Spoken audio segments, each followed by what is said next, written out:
Howdy BookTube, and welcome to the History Shelf. And boy, oh boy, this is another installment of June on the Range. And do I have a treat for many of you? I know it's a treat for me. You may remember in one of my previous videos where I also sported my cowboy hat here, that I showed you some of the Louis L'Amour paperback collections that I've had since I was a little girl. Oh gosh, how old was I? Probably 10 and 11. Just loved Louis L'Amour paperbacks. And I showed you the first half of what I had already owned here. I had taken with me, when I got older and moved out. But then I joined the military, so a lot of my stuff was in storage with my parents. Anyway, but my mom had sent me a portion of those books a long time ago, and they'd been in storage, and I pulled them out to show you. And I asked her if she had any more of mine because they weren't my full set. She went looking, and she found them, and she mailed them to me. So thank you, Mama and Uncle Patrick. Thank you. So today I'm going to show you that my Reunited paperbacks. I have the entire set of Louis L'Amour paperbacks and a few hardcovers here I'll show you for June on the Range. And I wanted to share. Oh, I also have some Zane Greys in this mix. I wanted to throw those in as well because these were a very distinctive paperback design that I really loved back in the day. It was put out by Pocket Westerns. God, these books, just having them bring back so many memories. These ones are doing pretty well considering that they have been stored in a very hot and humid state down in Alabama, so in a garage. So they show a little bit more spotting on the white, the yellowing. Like you see, so you got a little bit of that. Whereas the ones that have been here in Colorado with me don't have that. But hey, that is okay. They're here and they're going to be drying out wonderfully, so we'll see how that goes. There's one book I wanted to mention that I'm going to be reading. I've started reading for June on the Range, Louis L'Amour Western. Let me grab it real quick. Yes, one of you gave me a suggestion. In the last stack that I showed you in the last video. So I'm reading The Iron Marshal. What a great cover. And it's fun because, obviously I had read the description to y'all, and, he's kind of like an orphan now from Ireland, Tom Shanahy, and he gets booted off this, he's running from some of his enemies are after him, and he gets booted off this train. He's what do you call it? Like, not a runaway. Oh, sometimes words escape me. It's, it sucks getting old. But, yeah, so he, like a stowaway, thank you. So, he gets kicked off, but they throw a package after him that has like a suit, a collar. There goes I don't know why my camera's glitching. I've tried reattaching everything, and it still keeps doing this, so apologies.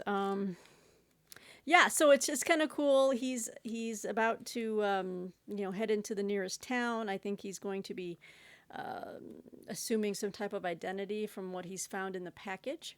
But it's going to be set in a small Kansas town, desperate for a marshal.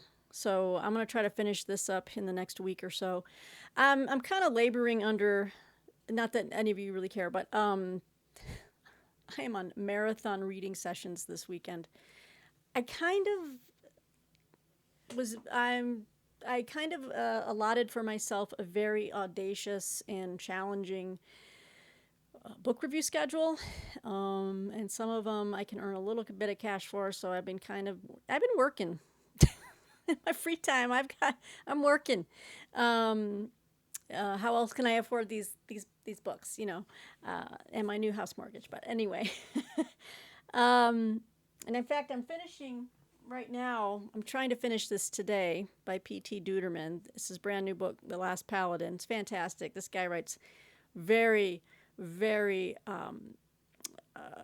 genuine, not genuine, well researched, accurate, very technical, technically accurate naval adventures where a lot of the times I'm having to reach for a dictionary because I'm like, this guy knows things about, he knows how ships run, the weaponry, the commands, the legit, the operational calls, sign call. I mean, it's just amazing. Anyway, this book I'll be reviewing for Shelf Awareness, and I'll be writing a review for it hopefully tonight. I got that much left. But I did want to make a video today while it's still June, to do June on the Range and show you the rest of my Louis L'Amour collection. All right, without further ado, let's get into it. Okay, here we go. I don't know where to start. They're all so cool. All right, we're going to start with, I'm not going to obviously read descriptions. I'll just show you. I've got The Rider of Lost Creek. And all these books, just the artwork, they always bring back memories because I remember these books. I remember probably where I was when I read them. I remember seeing this artwork and picking it up off of the newsstand or taking it with me on car rides. I mean, it's just, like, again, this is just a walk down memory lane. I feel like a little kid again showing these. Then I have War Party, which I believe is a collection of short stories. Yes, these are a collection of, I remember Trap of Gold. Trap of Gold was a really good story. And he nails it in 11 pages. I remember it was like this dangerous thing where should he go for a little bit more, or will this tunnel collapse come down on him? It's like Trap of Gold. And so Louis L'Amour is just a master at just skinning things down to the bare essentials and getting to the point very quickly. And I remember I have Trap of Gold on an audiobook collection as well. So yeah, this is a collection of his short stories, War Party. Again, I got these at a time when most of these books all had the same type of look. Either the artwork goes around the spine, or it's just white with the black print. You see. Sorry for the glare. The next one here is Catlow. That one goes all the way around. Again, you can see a little bit of the humidity, or it's not really mold. I don't know what you would call that. I mean, maybe it is, but they still smell fine. I mean, they are very yellowed, but that's what I love about them. Oh, and this one has a great cover. I've seen, for this June on the Range, I've seen a few other channels show this book. And it's interesting to always see someone else's copies. Their editions has a different type of artwork, or even, a cover illustration that's not really commissioned art, or even just, some type of photo. But I think mine's the best. This one is just a cool-ass cover. Look at this artwork. This is Guns of the Timberlands. And this guy's looking down at this dude like, what? What? You got something for me? You gonna get up? What's up? I love it. So this is Guns of the Timberlands, Clay Bell. Very cool. Like a barroom brawl. That's pretty badass. Moving on, we've got Showdown at Yellow Butte. It's one of the ones I've got. He just wrote so many fantastic stories, and always had really great names too for his heroes. Tom Kedrick, Showdown at Yellow Butte. Love it. Now, is this a? I did find in the second batch that my mom sent, which was 3 boxes worth, a couple more Sackett novels that I didn't realize that I was missing. So I've got all of the Sackett ones now, and this is a Sackett novel. Well, no, it doesn't say that, but it does say on the side. Okay, I'm sorry. Let me see, because some books have the Sacketts at the top. Now, Son of a Wanted Man does not. However, on the back, it has this side thing, and it does mention Tyrell Sackett and Borden Chantry, which I've told you about, Borden Chantry, and I was hoping he was going to, and he did write a couple novels that had ancestors of the Chantrys. And in fact, there's one of those in here that I want to show you. I'm really excited about to be reunited with. But so this one maybe doesn't fit under the rubric of the Sacketts. He always had these. These are cool. But it has like ancillary, the side characters that come on are kind of related. So we've got Son of a Wanted Man, and then so I'll show you the Sackett's one that I was reunited with, Lonely on the Mountain. And this one is about all three brothers. That's very cool, the Sackett brothers. And it's about their cousin Logan. And they all come together to help their cousin Logan Sackett. That's so cool. These are beautiful books. Try to get that glare off of there. Then I have The Burning Hills. This one's in pretty good condition. The Burning Hills. I can't, you know what, once I find, like, I want to put together a nice area for these. The books that I have over here now with the Louis L'Amours, these all won't fit, so I'm going to find a couple of shelves somewhere else, and then I'll probably, share with you, like, a quick video and share some pictures on social media of my Louis L'Amour collection once it's all together. Then we have To Tame a Land. And this one is Rye Tyler. Oh, I remember that one. Oh, The Man from Skibbereen. Another one of his Irish characters. That's a great one. The Man from Skibbereen. Crispin Mayo was a stranger to the law of the gun. He had come west from Ireland to seek his fortune, one man with nothing but his fists to protect him. Was he tough enough to tangle with a cutthroat band of renegades? It was none of his business until the desperate plea of a pert little lady made him want to find out. Isn't that always the case? It's always a pert little lady. And then we have Heller with a Gun. These are really good condition, except for those little spots. But besides that, they have held up the test of time. King Mabry. So there's a little stack there. All right. Let me change it up a little bit and show you some of his more modern stories that I got into later on after I was a certified bona fide Louis L'Amour fan. I decided to try his World War II novel stuffs like this one, West from Singapore. Very cool stuff. Stuff I can appreciate more now that I know more about World War II, and especially the Pacific Theater.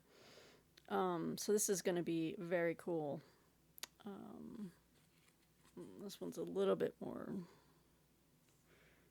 grody, but I remembered reading them that I enjoyed them. They were really good adventure stories. And then this one, Night Over the Solomons. So definitely not of the Western genre, but still very, very interesting nonetheless. Oh, and then of course, let me go. I'll show you this one. This is a revised edition of, and this has gone through several. They keep republishing it in different versions and collections, but this is Yondering. I really like that cover.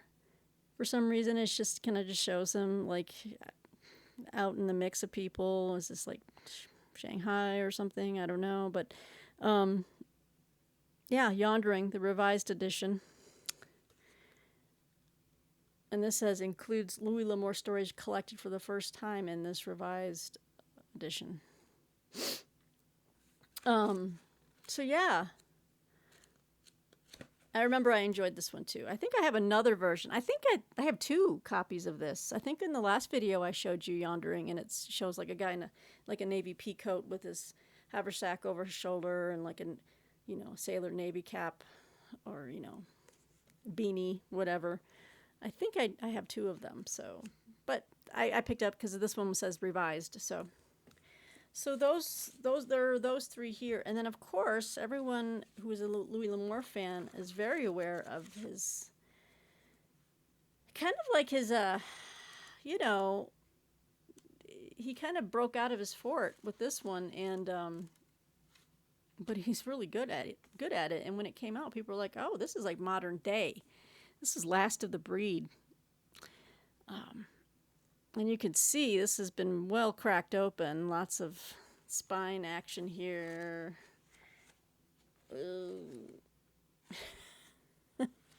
Because this was set in like at the 80s or something. It is the compelling story of U.S. Air Force Major Joe Mack, a man born out of time. When his experimental aircraft is forced down in Russia and he escapes a Soviet prison camp, he must call upon the ancient skills of his Indian forebears to survive the vast Siberian wilderness. Only one route lies open to Mack, the path of his ancestors, overland to the Bering Strait and across the sea to America. But in pursuit is a legendary tracker, the Yakut native Alakin, who knows every square foot of the icy frontier, and who knows that to trap his quarry he must think like a Sioux. So, and as you can see, this book is obviously very dated, because it says his Indian forebears, and he's not talking about like, the continent of India. He's talking Native American, which is what you see now. So this is my copy of Last of the Breed. I really liked it. Let me go ahead and show you some of these hardcovers I got before I switch back to the paperbacks. This is one of my favorites of his modern day stories, and I really want to reread this. And I'm so happy to be reunited with my hardcover edition of The Haunted Mesa. Still in really great condition, a little bit of that spotty action. But the pages are clean and white. And The Haunted Mesa, I think reading this novel inspired me as a young girl. I was writing little short stories of my own and trying to be a writer at one time. I mean, of fiction. I mean, I'm a writer by trade, but I've written lots of different short stories and things like this, and I think this one inspired me to write one of them. But The Haunted Mesa is about the Anasazi, and which it drives me crazy because I'm so close to the Four Corners, and it's like I really want to go, and I've told Martine, I want to see these ancient cliff dwellings, at the Four Corners. The Haunted Mesa, it's kind of like a spooky, supernatural kind of thing going on here. The Haunted Mesa begins near a mesa so forbidding neither Native American, neither Indian nor white man chooses to live in its shadow. Summoned to this dark desert plateau by the desperate letter of an old friend, internationally renowned investigator of unexplained phenomena, Mike Raglan finds himself slowly drawn into a world beyond the laws of man and nature, and learns the astonishing legacy of the Anasazi. So I definitely, it's time for a reread of this one. And then I have, because I had to have everything Louis L'Amour. This was put together by his daughter, Angelique L'Amour. This is A Trail of Memories, the quotations of Louis L'Amour. It's a great cover photo of him, and that's Louis L'Amour and his daughter on the back. Isn't that nice? Angelique and Beau. He had a boy and a girl. So it's basically, yes, a collection of quotes on different categories, like life. And then they're kind of just set up like this, and from the different books.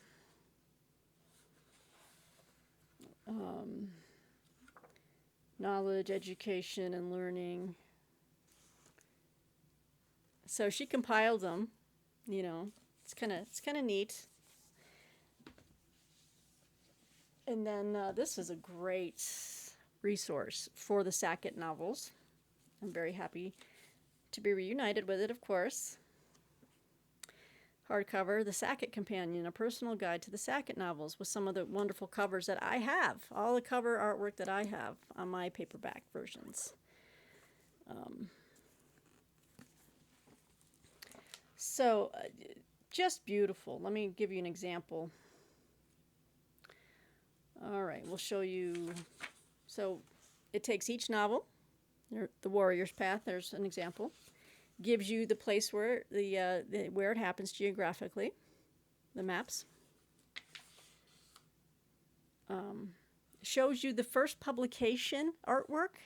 For that one, it was Bantam Books paperback, July 1980. The narrator of that book, and it tells you who the narrator was, which for The Warrior's Path was a very interesting name, Sackett, which now that it's jogging my memory now, it's Kinring. It's hyphenated. And it tells you the time period, which was the 1620s. So this was first publication. I'm guessing that was the first artwork. Tells you the the narrator, and then it kind of gives you a brief summary of just what's going on, along with the major characters. Tanako, the Pequots, the Carrie Penny, Diana Macklin, and it gives you, it tells you who all these people were. This is, I don't know how much, I think this book must be worth a lot. Now, they probably have reprinted it in some different versions, but I just think this is such a neat reference for the Sackett novels. I love it. The Lonely Men, right? And then we go, there's that.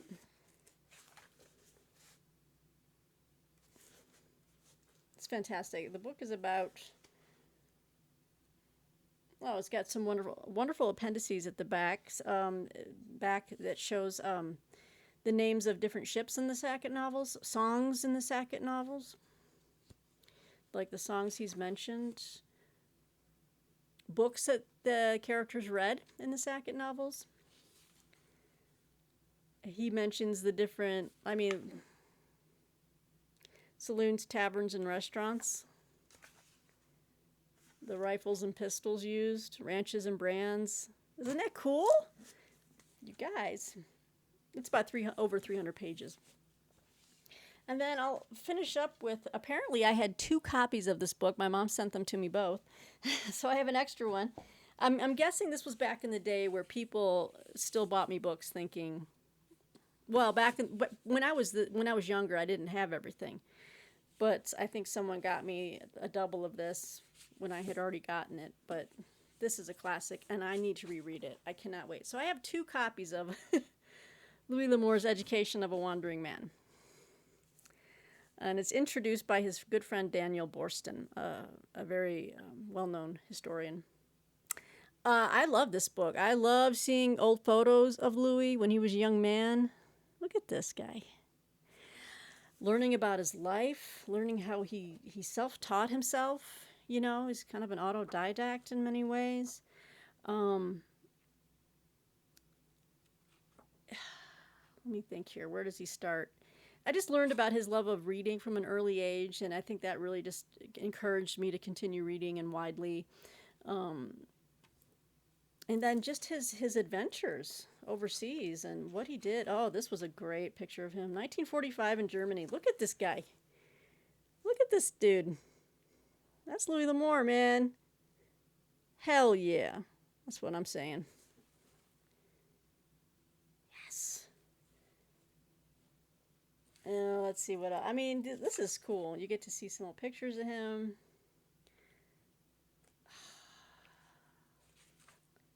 And this is him at his typewriter, which is fantastic. What a wonderful guy. What a wonderful writer. What a great American. Love it. So I've got 2 copies of that. Back to the paperback. So we're at 24 minutes. I've got a lot of them.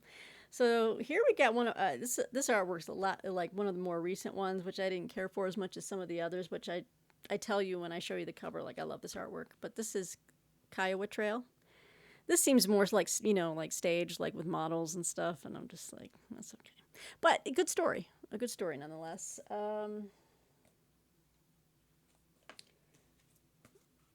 Then we have Kilo. This is more of the artwork I'm talking about. I like that a lot. Raw, lightning fast man, Kilo. Then we have The Strong Shall Live. And this one is... This is a collection of short stories, yeah. Short stories. He was a master at those, like I said. Under the Sweetwater Rim. It's a great cover. I like that one a lot. I like when the artwork goes on the spine, too. It didn't happen with all of his books. Oh, and this is what I mentioned in my last video. Like, I was like, where are my Beaudry books? Because I loved Beaudry. Beaudry was his Texas Ranger guy, he wrote many short stories following Chick Beaudry, was his name, Chick. And this is and I think, you know what? Oh my God, I can't believe I've lost it. I don't know where it is. I had a full-length poster of this artwork. I loved this so much. I had a full-length poster as a little girl, Beaudry. Just so you know how much of a fangirl I was, I had a poster. Oh, what happened to it? I wonder if it's saved, if my mom has it somewhere. Oh, it probably did not stand the test of time. But anyway, Beaudry is a collection of... I think this one is this one a collection of short stories, or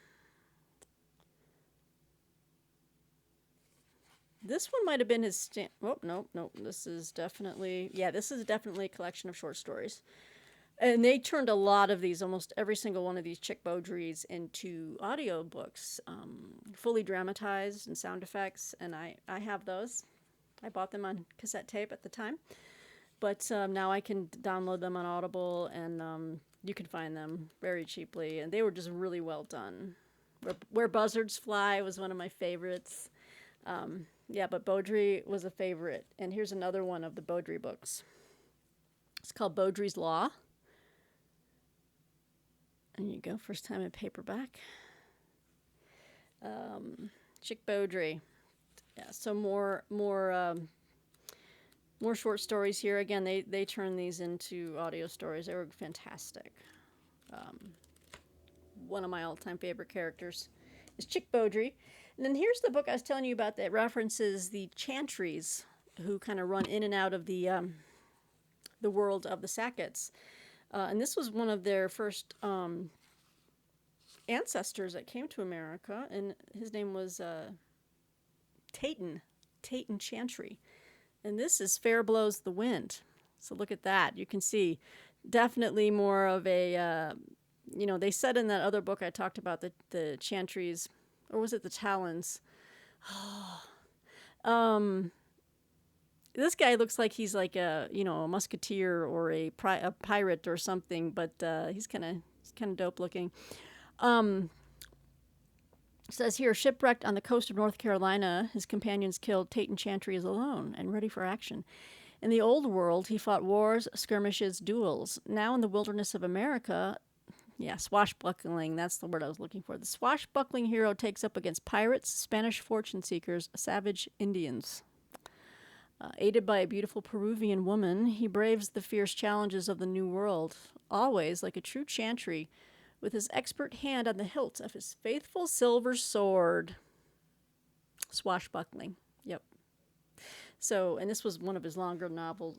It's like 280 pages. Then back to the Westerns, we've got The Broken Gun. Look at this guy. Are you really climbing that far up? Come on. What? Not with those boots, mister. Is this... Yeah, so that's a novel. That's not a collection of short stories. Then we have The Californios. And there's some old artwork right there. all set in California in the 1840s. Then we have Buckskin Run. All right. I think this one, is this a collection? I think, yes. This one is a Buckskin Run is a collection of short stories. And he's got historical notes for each one, so that's kind of cool. Then we have, oh, I remember this one. I like this one. I think Tom Selleck, they made a movie into this with Tom Selleck, and it almost looks like Tom Selleck on the cover. It's Crossfire Trail. Look at that action. Look at it. And it goes all the way around, and I love it. So he's being chased here, so that's really cool. You can see that he's being chased by other cowboys or bad men, outlaws.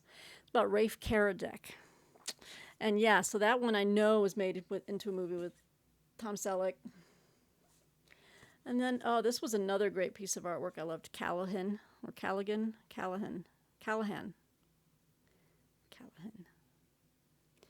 This goes around the cover. And it just says, Callahan! With an exclamation mark. What is that? Callahan! Rugged Irish as they come, veteran of 20 years of bloody battles and gunshots, follows an underground river of gold to base his destiny. But here we go with the Indian. They didn't say Native American back in the 80s, apparently. So, a bad Indian, a mountain man, outlaw, and grisly ambush. It's a Western. What you gonna do? Then we have Shalico. Definitely made up like someone modeling, and I don't care for that type of cover, but whatever. Shalico. And another one I think definitely a model was Matagorda. Yeah. So, okay, so we're going to move into the last stack, and then I'm going to show you some of my Zane Greys, guys. Woo! Oh, and remember that in the last video, I was all broken up over on my Sackett collection. That I was like, I'm missing Jubal Sackett. That was one of my favorite Sackett novels, and I was reunited.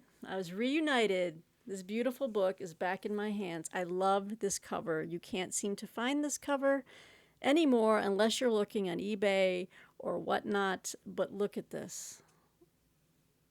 This is like the raised, the raised imprinting right here. It's just in great condition, despite the spotting there. I love this book. I love this artwork. And Jubal was one of my favorites. Loved it. So you're wondering who's Jubal Sackett? Well, I'll tell you. Wilderness explorer Jubal Sackett was the son of Barnabas Sackett, who was the first Sackett in the New World. It started with Sackett's Gold? Wait. Yeah, anyway, he's the son of Barnabas. The first of that name to come to the New World. Jubal feared no man, nor backed away from any challenge. His fierce determination to blaze new trails took him across the vast, savage North American continent where no white man had been before. Living and fighting among the Indian tribes, Jubal Sackett forged a legend as a powerful medicine man they called Nikwana, master of mysteries. And with Ichikomi, the proud Natchez princess, he walked the path of courage that future Sacketts would follow. Isn't that great? It's just fantastic. Fantastic novel. And here's another bigger work of his. He made a few forays into thick novels, like, definitely something more than, 200 pages. This one topped out at over 400 pages. So it was a big story for him. And it says on the cover, his biggest novel of the West. It's Comstock Load. His biggest novel of the West. And just to give you a sense of how old I am, when this book came out, what could I expect to pay for a paperback book? His biggest of the it was $1 more than his usual. Was focus on the price, camera. It won't. There it is. Are you seeing that? $3.95. $3.95. The times they have it changed. That's all I have to say. This was set obviously during the gold rush. was it in California? Comstock. Where was this? Oh, no, it wasn't gold. It was for silver. Anyway, great artwork, goes all the way around. As you can see, a pretty big novel for him, Comstock Load. Then we have the High Graders. All right. Very cool. Then we have Lonigan, first time in paperback. Frontier Stories, personally selected, so another collection of short stories. He wrote tons of short stories. And look, there's a Beaudry book. Oh no, sorry, that says Rowdy. And besides, it wasn't spelled right. Sorry, my bad. So Lonigan. And here's the other Sackett's books I was reunited with. So far, there's 3 I've been reunited with. So I think that completes it. So this is The Warrior's Path. This one was about kin. This is about King Sackett. Oh, this is the one I showed you. That's the one I was giving you an example of in the reference book, the companion guide. So yeah, this one was set in the 1620s, and this is my artwork version, not the one they showed in the book, because obviously this was printed probably in 1988 or something. King Sackett, and I think King, he might have been a brother to Jubal. I can't remember. I need to get the family tree out. Then we have Writing for the Brand. This is another assortment of short stories. Then we have Radigan. Don't know if you can hear that. I think Martina's crushing cans in our can crusher downstairs. Okay. This is the type of artwork I'm talking about. I just love it. Definitely a print or a painting of a painting. And then this was a classic that they turned into a movie, back in the 50s or 60s when they had that Technicolor going on, and this was How the West Was Won.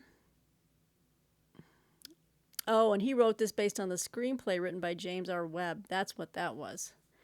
Yeah, he kind of followed the screenplay. So the screenplay, and then he wrote it. It was kind of different. But How the West Was Won. Then we have Kilroan. I'm just so happy to have them all together with me again. Can't tell you. And then Fallon. Not Jimmy Fallon, but, This one definitely looks like another modeled kind of thing. And this is the artwork. This is the like the paintings and stuff that I love. The Ferguson rifle. Look at that. Isn't that beautiful? Oh, love it. The Ferguson rifle. And this was about Chantry, another Chantry, Ronan Chantry. So again, you've got Borden Chantry, Taton Chantry, Ronan Chantry. I think there was one more out there.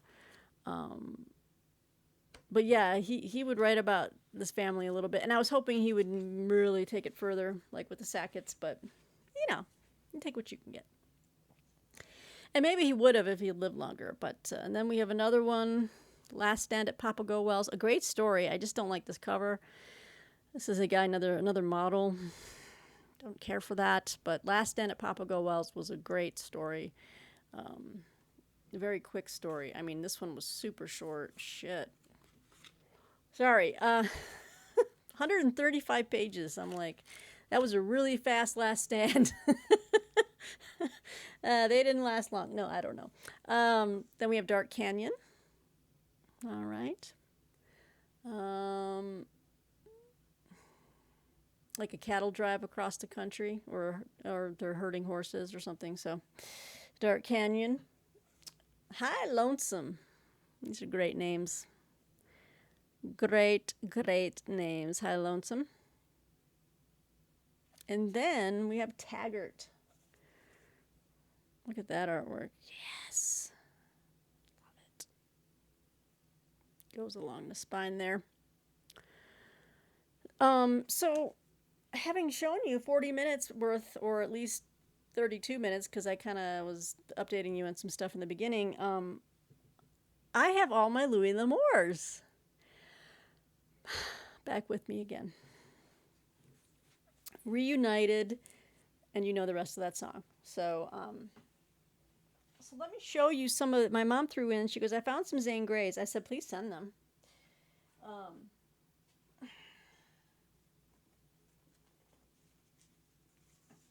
Yeah, and then a couple of others that she sent. But I remember having these versions of these books, and I was collecting them for a time.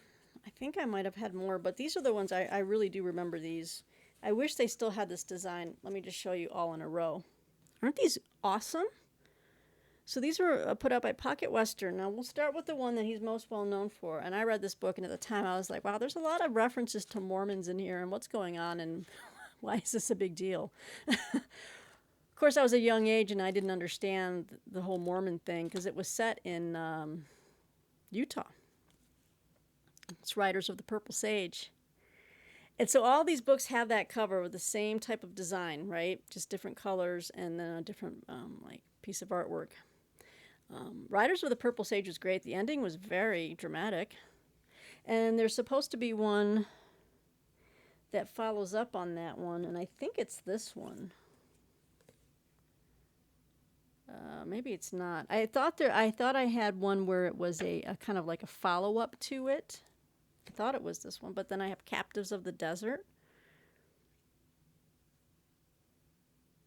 I recently made a purchase on Hamilton Books. I'll have a Hamilton book haul coming for you soon. They had a bunch of Zane Greys, but I wanted to see what my mom might send me, so I didn't duplicate anything. It doesn't look like I'm going to, but they are obviously updated designs, and they're by different publishers now, and so I will never find books again that look like this with this type of design layout. So these are pretty special for me. Let's see. So Riders of the Purple Sage, in case you didn't know, Jane Withersteen was the richest woman in Cottonwoods, a peaceful Mormon village on the Utah frontier. But now her fortune was in danger, for the churchmen wanted her to marry grim, arrogant Elder Tull. Then they would control Amber Spring, the precious water that gave verdure to the wild purple wasteland. When their methods of persuasion turned ugly, Jane was near despair. But then Lassiter rode into town and strapped on his famous guns to teach the angry mob a lesson about freedom. I do remember there was a love story going on there, but very chaste because he wrote back in the day. This was probably when did this come out? 1912. So I mean, you didn't get much as far as and that's fine because I don't need all that nonsense. Here's another one, The Fugitive Trail. $2.95 for it was $2.95 for this back in the day. Now they charge you like $8.95 or whatever.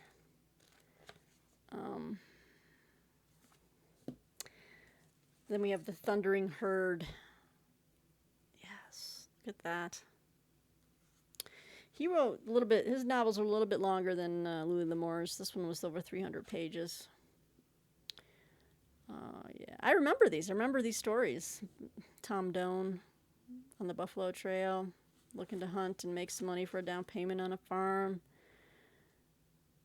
Then a black-hearted hide stealer kidnapped his girl, and blood-avenging Indian scalped his boss. It's just crazy shit. Okay. All right, and then we have, this one was different. Was this the follow-up? No. This was called not the Deer Hunter, but the Deer Stalker. Look at this one. This one's a little more beat up. This was set in the Grand Canyon area. I think I'm right to say Zane Grey was originally an Easterner. I think he was a dentist at one point. And then he kind of went out west and fell in love with it. Then we have Raiders of Spanish Peaks. I remember this one. This one was kind of fun. It's a group of these guys Three men vowed a friendship, closer than blood, stronger than death.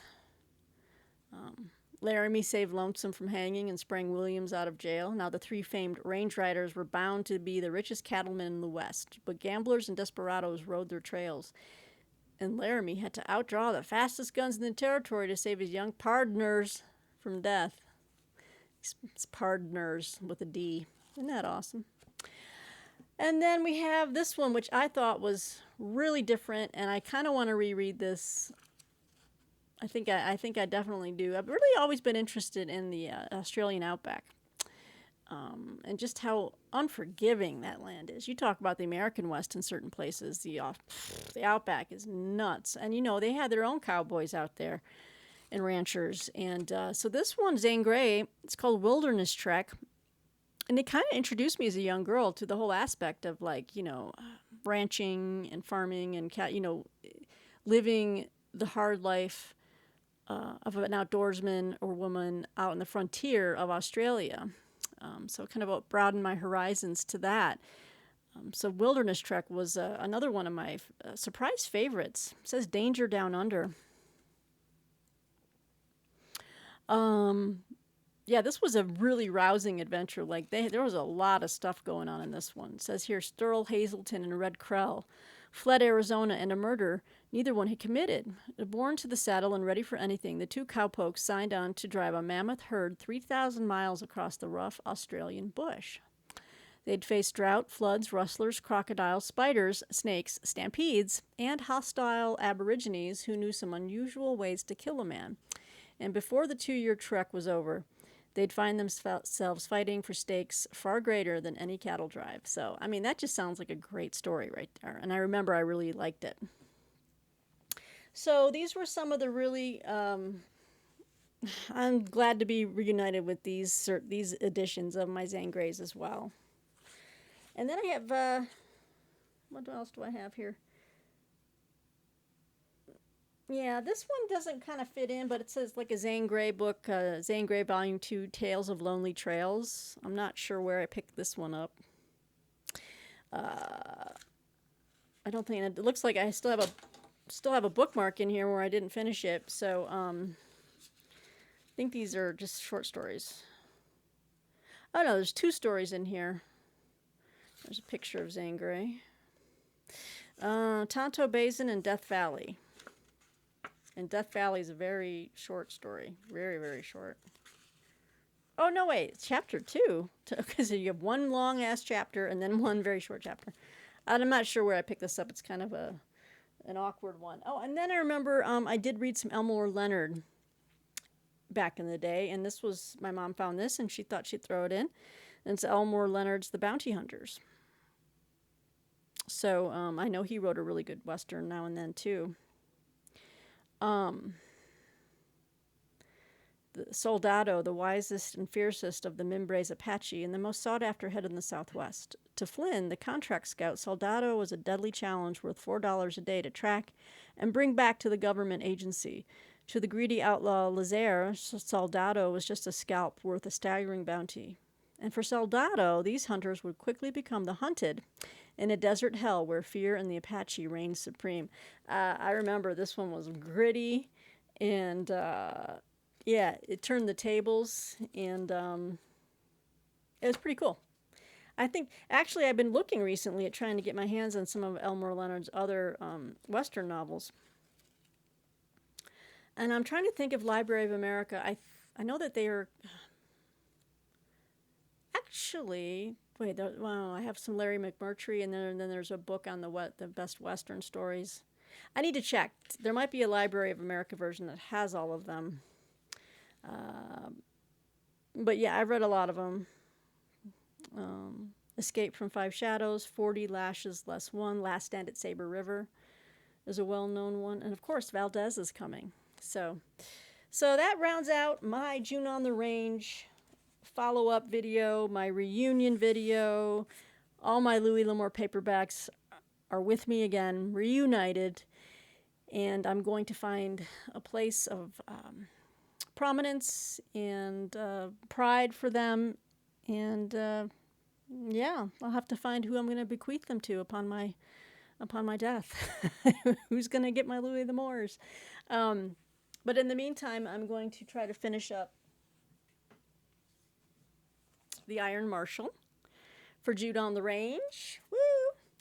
And yeah, I'm just kind of basking in the glory of all of these Westerns. So I hope you have enjoyed this video. I know a couple of you were like, you even inquired, has your mom found those other Louis L'Amours? Well, here you are. And you can thank my lovely mother. Thank you, Mom, for sending them. It's very special. These books hold a lot of memories for me, and they take me back. So I hope you've enjoyed kind of walking down my memory lane and just hearing thoughts about the books. Let me know what you think below, and can't wait to hear back from y'all. And happy Father's Day to all the fathers out there, and happy Father's Day to my own papa. Love you, Dad. And until next time, have a good one, everybody.